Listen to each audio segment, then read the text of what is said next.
তারেক রহমান সম্পর্কে আমার ব্যক্তিগত মূল্যায়ন ব্যক্তিগত এরকম চলে যাচ্ছে। ঠিক আছে, প্রথম প্রথম আসছে, সবার আগে ওই যে পরিবহন মন্ত্রী যেটাকে বসাইছে, যেটার নামে কোরের মামলা ছিল, কোরের মামলাও মাফ করে দিছে। ওরে দিয়া যে র্যান্ডাম চাঁদাবাজিটা শুরু করছিল, না না এগুলো চাঁদাবাজি না, এগুলো এমনি স্বেচ্ছায় চাঁদা দিয়েছে। তত প্রথম প্রথম আমার মনে হয়েছিল এগুলো তার গিয়াসীয় প্রভাব, তার স্বভাবের ভিতরে যে গিয়াসীয় প্রভাব আছে, এটা তাই। এগুলো একটা আরেকটা হতে পারে যে আচ্ছা ঠিক আছে, লোক পোলাপান গুলো বহুদিন খায় নাই, হাসিনা আমলে দাবড়ায় বেড়াইছে, মাঠে ঘাটে শুয়ে থাকতে হয়েছে, তো তাদেরকে কিছু পয়সা পাতি খাওয়াইতে হয় দিল, তাই একটা চান্দাবাজি হয়েছে। কিন্তু দেখা যাচ্ছে যে না, এটা পার্মানেন্ট করতে চাচ্ছে তারা। তাও ভাবছিলাম 3 মাস পরে কিছু বোধহয় আক্কেল হয়েছে, কারণ 3 মাসের ভিতরে সে ইন্ডিয়ার সাথে কত খাতির করবে না, সে যার ইন্ডিয়ান পায়ের তালু চাটবে না, এইরকম কিছু ইঙ্গিত সে দিচ্ছিল। তাই আমি ভাবছিলাম কিছুটা বোধহয় হুঁশ আসছে, ওটা বোধহয় সাময়িক। কিন্তু এখনো হঠাৎ হঠাৎ করে দেখা যায় যে বিরাট একটা চাঁদাবাজির ঘটনা ঘটা ফেলেছে। চাঁদাবাজি শাস্তিকে ও পার্টি থেকে বের করে দেওয়া, এগুলো তো আগেও করছিল, ধরা পড়লে পার্টি থেকে বের করে দেওয়া, আর দুদিন পরে কাকে যাওয়া ভিতরে ঢুকাই নিচ্ছে কোনো খবর নেই। এই লুকাচুরি খেলাগুলো চলতেছিল। ফলে মনে হচ্ছিল যে তারেক বোধহয় ম্যাচিউর হয়েছে, আবার মনে হচ্ছিল যে না, এটা খাসিল, এটা আর বদলাবে না। আপনারা জানেন এরপরে একটা ক্যাচাল বাজছিল, আচ্ছা প্রথমে ইন্ডিয়া যাবে না, প্রথম চাইনা যাবে। মোদিরা এটা নিয়ে বিরাট আওয়াজ তুলছিল, এইটা নিয়ে বোধহয় 1 মাস পড়েছিল কাহিনী, চীনে যায় কি করে প্রথম। তো তখন আমার মাথায় একটা বুদ্ধি আসছিল যে আচ্ছা ওদেরকে মালয়েশিয়া পাঠিয়ে দিলে তো হয়ে গেল, যাবে মালয়েশিয়া, মালয়েশিয়া থেকে চীন চলে যাবে। তো সেই জন্য এইটা উচ্চারণ করছিলাম আমি, তা আগে মালয়েশিয়া গেলিতে হয়। অ্যাকচুয়ালি আমি ইঙ্গিত দিয়েছিলাম, ইঙ্গিতটা তারা ধরছে ঠিকই। আমি বলতেছিলাম আনোয়ার ইব্রাহিম ভালো লোক, আমাদের ফেভারেবল লোক, তার সাথে তারেক যদি ঠিক মতো সম্পর্ক করতে পারে, কি কি করলে চীনের মন জুগাইবে, আমাদের লাভ হবে, এইসব রাস্তাগুলা, রিহার্সাল গুলা আনোয়ার ইব্রাহিমের সাথে করলে পরে রাস্তা খুলে যাবে, তার কাছে পরিষ্কার হবে। কিন্তু ঘটছে কি, চীনেরটাও কিন্তু তেমন কিছুই হয় নাই, এখনো ধাতস্থ হইতে পারে না আমি তারেক জিয়া যে আসলে করছে কি চীনে গিয়ে। চীনে গিয়েছিল কেন, লাভ হয়েছে কি, এটা কেন জরুরি, আর এর ভিতরে কি কি সুবিধা আছে, এইটাই একমাত্র এখনো হজম হয়েছে বলে আমার মনে হয় না। এর উপরে খবর বেড়েছে গত জুলাই, এটা আগস্ট মাস, জুলাইয়ের 9 তারিখে খবর পড়াইছে ব্লুমবার্গে। আমি বুঝি না, যেই লোকের মালয়েশিয়া যাওয়া শুনেই মাথায় মালয়েশিয়া মালয়েশিয়া লোক পাঠায়, তখনকার হিসাবে বলতাম আদম ইউনুস, তাও তো এটা প্রবাসী বলে একটা ভদ্র নাম নিয়ে আসছে। মালয়েশিয়ায় লোক পাঠায় এখান থেকে টেকা খাবে, এই কমিশনের লোভ যার চকচক করে, এ কি বাংলাদেশের প্রধানমন্ত্রী হইতে পারে? তারেক ঠিক সেই কাজটাই করে বসছে মালয়েশিয়া গিয়ে। আমিও খুব ভালো জানতাম না, শুনছি উপরে উপরে, খুব ডিটেল ঘেটে দেখি নাই। আর গত 2 দিন ধরে আমি এটা ঘেটে দেখার পরে আমার নিজের কাছে লজ্জা লাগছে, এটা কি, কেন আমি তাকে মালয়েশিয়া যাওয়ার সাজেস্ট করছিলাম। এই জন্য সেকালে মালয়েশিয়া যেতে 7-8 লাখ টাকা লাগতো। আমি কন্টিনিউয়াসলি এটা নিয়ে বলছি যে মালয়েশিয়া যাওয়ার টাকা 1 লাখ অনেক বেশি, খালি তো প্লেন ভাড়ায়, এছাড়া তো অন্য কোনো খরচ থাকার কোনো কথা নেই। 10-20 হাজার টাকা অফিস খরচ থাকতে পারে, সেখানে সেই আমলে ছিল 7-8 লাখ টাকা, এইটা নাকি এখন হয়েছে 17 লাখ টাকা। বাইরা 2 ভাগে বিভক্ত, বাইরা মানে রিক্রুটিং এজেন্টদের অ্যাসোসিয়েশন, আবার মালিকদের অ্যাসোসিয়েশন, 2100 নাকি এজেন্ট আছে। চিন্তা করেন কত সুন্দর ব্যবসা এটা। আচ্ছা তারেক রহমানকে একদম নাম ধরেই বলি আমি, এই যে আপনি মাসুদ, লেফটেন্যান্ট জেনারেল মাসুদকে যে ধরে নিয়ে আসছেন, জেলে রাখছেন, মাসুদের বিরুদ্ধে অন্যতম একটা অভিযোগ হলো মালয়েশিয়ায় লোক পাচার, এবং কমিট করে এয়ারপোর্টে 3 দিন ধরে বসেছিল লোকগুলা, ফাইনালি তাদের মালয়েশিয়া যাওয়া ক্যান্সেল হয়ে যায়। সেইটাকে রিপেয়ার করতে ইউনূস সাহেবের যে কি কষ্ট হয়েছে, সরাসরি আনোয়ার ইব্রাহিমের সাথে কথা বলে এর একটা ফসলা। এই গরিব মানুষগুলো টাকা দিয়ে বসে আছে, জমি জমা বেচে টাকা দিচ্ছে, এখন তো যাইতেও পারে নাই। এইটারই এখন পর্যন্ত ঠিক মতো শেষ হয় নাই। আপনি মাসুদকে ধরে নিয়ে আসছেন, আর আপনি নিজেই গেলেন আবার গিয়ে আদম ব্যবসা করতেছেন। আপনি যদি উৎসাহ দেন, এটা কোথায় গিয়ে ঠিকবে আন্দাজ নাই আপনার। আপনি মালয়েশিয়া গিয়া এই টাইকুনের সাথে দেখা করছেন, আপনি আমির নাম তার, আমি তো ভাবতেও পারি না। এখন কি হয়েছে দেখেন, ব্লুমবার্গের ওই খবর অন্তত 4টা পত্রিকা ছাপাচ্ছে, ওই এলাকারই 4টা পত্রিকা। সিঙ্গাপুরের স্টেট টাইমসে পর্যন্ত ছাপা হয়েছে।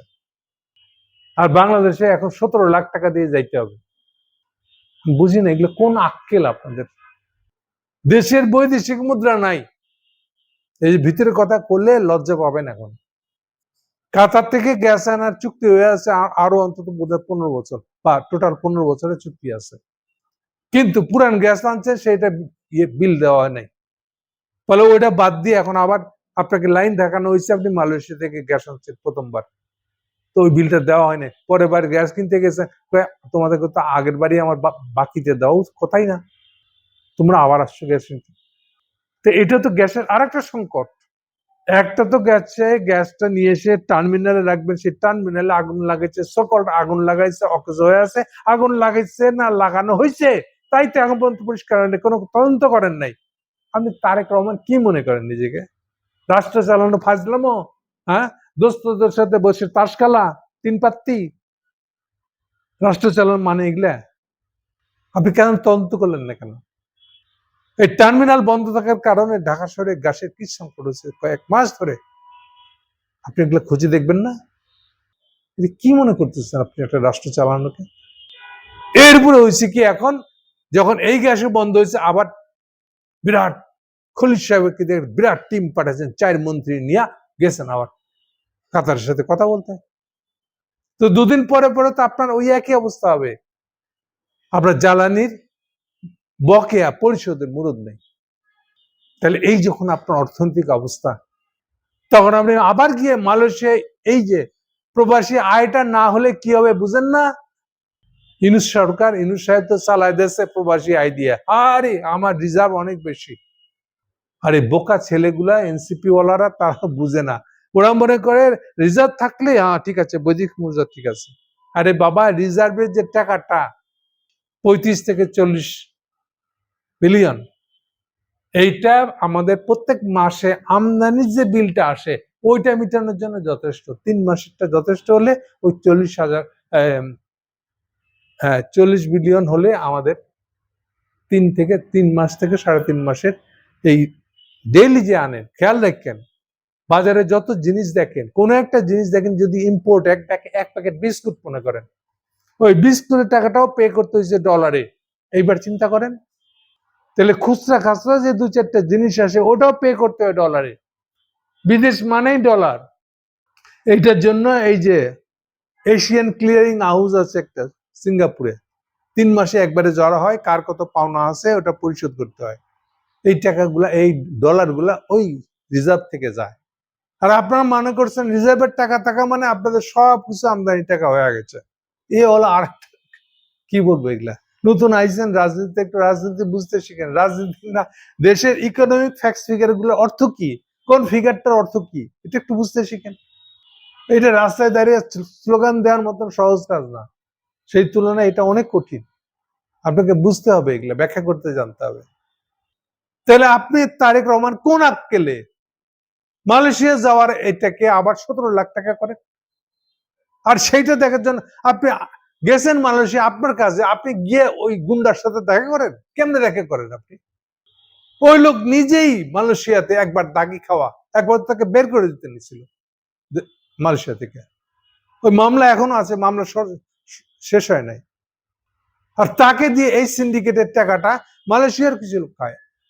আপনার যেখানে অ্যাক্সেস আছে ডাইরেক্ট আনোয়ার ইব্রাহিমের সাথে কথা বলার, আপনি না ওটা পাস কাটায় নিয়ে আপনি আপনার বাংলাদেশি লোকদেরকে মালয়েশিয়া যাওয়াটাকে কম পয়সায় অলমোস্ট 1 লাখ টাকার মধ্যে নিয়ে আসে পারতেন। সেই চেষ্টা না করে আপনি গেছেন ওই গুন্ডা, ওই চোরের সাথে কথা বলতে। এটা কেমনে বলেন আপনি? তাহলে তো আপনি আসলেই চান্দাবাজ। এটা হচ্ছে আপনার একটা রক্ত মাংসে ঢুকে গেছে। আপনি যদি আসলে এখনো সময় আছে, এখনো যদি বাংলাদেশের সত্যিকারের একটা ন্যূনতম একটা যোগ্যতা সম্পন্ন প্রধানমন্ত্রী হতে চান, অবিলম্বে এই চাঁদাবাজি ত্যাগ করেন, মালয়েশিয়া যাওয়ার ফি কমান, বাইরা ভেঙে দেন। কেন মাঝখানে বাইরা থাকবে? 1 লাখ টাকার মধ্যে বিদেশে শ্রমিকের চাকরিতে যাওয়ার ব্যবস্থা করে দিতে হবে। ডাইরেক্ট রানা ইব্রাহিমের সাথে কথা বলতে পারেন, এরপর আপনার এইসব সমস্যাগুলো থাকে কেমনে? চাঁদাবাজির কোনো সীমা নাই। যেই টাকাটার জন্য আপনার বৈদেশিক মুদ্রা বাড়বে, আপনার আমার নিজেদের অর্থনীতিতে বৈদেশিক মুদ্রা জোগাড় করা কত কঠিন, আপনি আবার ওর ভিতরে নিজের হাত ঢুকাইতে চাঁদাবাজি, মানে এটা কোন আক্কেলটা কি? এটা আক্কেলটা কি এর মধ্যে? এর ভিতরে ঢুকাইছে ওই যে বিকাশ, ওর ভিতরে ঢুকে আছে। কেন ঢুকাইছে? ওরা ভারত চাঁদা তুলে এনে দিবে আপনাকে, এই জন্য? আমি ভাবতেও পারি না যে এই ধরনের একটা চিন্তা আপনার ভিতরে এখনো কাজ করতেছে। খুবই খারাপ ধারণা হয়ে গেল আপনার জন্য, আপনার সম্পর্কে আমার। দেখেন, এই রিপোর্টটা বেড়েছে গত মাসে 9 জুলাই, 1 মাসেরও আগে। আমি এগুলা লিঙ্ক দিয়ে দিব, 4টা লিঙ্ক দিব আপনাদেরকে। এই রিপোর্ট গুলো, এমনকি ব্লুমবার্গের রিপোর্ট এখনো আছে, যদিও হাসনাত আব্দুল্লাহ বলছে ওরা সরাই ফেলছে না, সরাই নেই, আছে এখন একটা রিপোর্ট অন্তত আছে এখন। এবং সেগুলোর কপি অন্যান্য পত্রিকায়, সিঙ্গাপুর টাইমসে ছাপা হয়েছে, স্টেট টাইমসে ছাপা হয়েছে। মানে এটা আনথিঙ্কেবল, এটা আমরা চিন্তাই করতে পারি না যে বাংলাদেশের প্রধানমন্ত্রী মালয়েশিয়া যাওয়ার এই শ্রমিকদের টাকা মাইরে আগে খাইছে। এটা তো শ্রমিকের টাকা চুরি করছেন আপনি। এবং তার এই কষ্টার্জিত অর্থ, শুদ্ধ একদিক থেকে দেখলে কষ্টার্জিত অর্থ, অন্যদিক থেকে দেখলে এগুলা আমাদের বাংলাদেশের অর্থনীতির বৈদেশিক মুদ্রা আয়ের একটা বিরাট উপায়। ইউনূস সরকার তো আর, ইউনূস সাহেব তো আর এমনি এমনি এটা 2.5% করে তাদেরকে ঘুষ দিয়া, ঘুষ না ফর্মালি এটাকে 2.5% সুবিধা দেয়। সুবিধা দিয়ে দেখেন আপনি ওখানে হুন্ডিওয়ালাদেরকে বাইর করে দিতে পারছে। এই প্রথম বাংলাদেশের ডলার, ডাইরেক্ট ডলার ঢুকে হুন্ডি ছাড়া। ইভেন $100 যদি আপনি এই ইউটিউব বানায় পান, $100 ডাইরেক্ট আপনি আপনার ব্যাংকে ঢুকে ফেলতে পারেন উইথ 2.5% এক্সট্রা। এটা এখন এত ইজি। আপনার এগুলো ভালো লাগছে না? এখান থেকে ঘুষ খেতে হবে কি? একটা কথা বলে দিই শেষে, আপনি যদি মালয়েশিয়ার এই 17 লাখ টাকা বজায় রাখেন, আমি লিখে দিতে পারি আপনার সরকারের পতন হবে, অন্তত এই একটা কারণে। হাজারো এরকম কারণ আছে। এই কারণটা বাংলাদেশের মানুষ মেনে নেবে না, অন্তত আমি তো নিবই না। আপনার একদিকে বৈদেশিক মুদ্রা অভাবে গ্যাসের পয়সা শোধ করতে পারছেন না, পেট্রোল পাম্পের লোকজন দাঁড়ায় আছে, সিএনজি ওয়ালারা বসে কান্নাকাটি করতেছে যে ভাই এখানে লাইনে দাঁড়িয়ে থাকবো নাকি খেপ মারবো, ভাড়া মারতে পারছি না। আপনি কোন দুনিয়ায় বাস করেন ভাই? আমি দেখতে চাই যে আপনি পরিষ্কার করে বলবেন আমরা যেসব রিপোর্ট বা যেসব কথা বলেছি এই অভিযোগগুলো মিথ্যা।